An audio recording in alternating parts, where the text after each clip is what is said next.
He's a man who wants to be where he's not, which is a dangerous place for a strong young male to be mentally, because he can cause a lot of damage.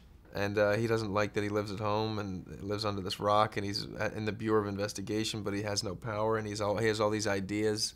He has aspirations to have a grander scheme in his own life, and then he meets, and then all of a sudden he sees these sort of shiny objects, these con artists that are so good at what they do, and they dress different than he is, and they look like their life is sexy, and so he just kind of wants to become them.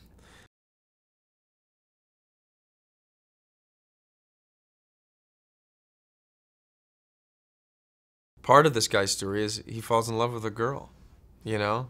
And he really does. He just doesn't have the tools to deal with it. When she finally says, okay, you know what? I'm going to take my layers off. Here's who I am. He has no clue how to deal with it.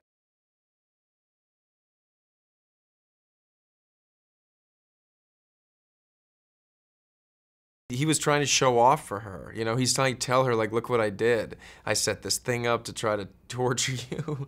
You know what I mean? Like, it was my idea. Like, he wants her to know that it's like him. Like, he's controlling this whole thing. That's his other thing. He wants you to know that, like, I did this. I did this, which is that's a pretty problematic place to be if you're constantly wanting that affirmation for people to know that you're making these decisions. But no, his love for her is pure. That is not a manipulation when he says, I like you. I mean, he really is like a kid. He's like, so you know, I'm not supposed to say this, but I like you.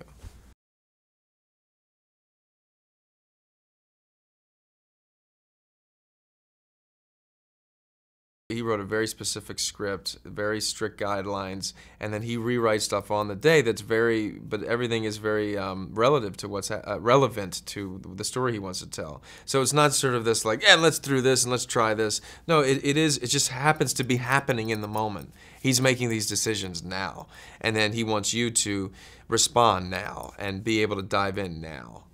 So it's almost as if everything is happening in the very moment that we're doing it.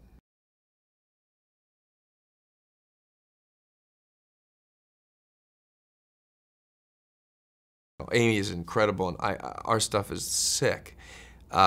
In terms of like the experience, it was just so easy. It was very easy with her. It all flowed.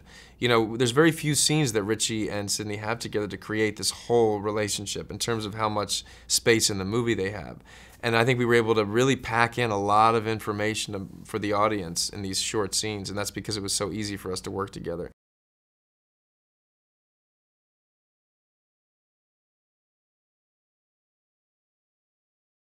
With Christian, I was just sort of so amazed that I was standing with this man that I love as an actor in movies in the same room with him, as Richie DiMaso and he as Irving Rosenfeld. I loved when we got to just get into it. It was kind of wonderful.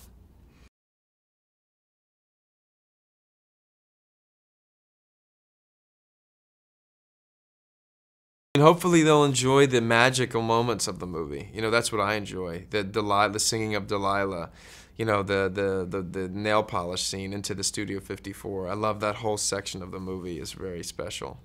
Seeing Richie at home in his element, eating chicken on the toilet in the bathroom. You don't really see that.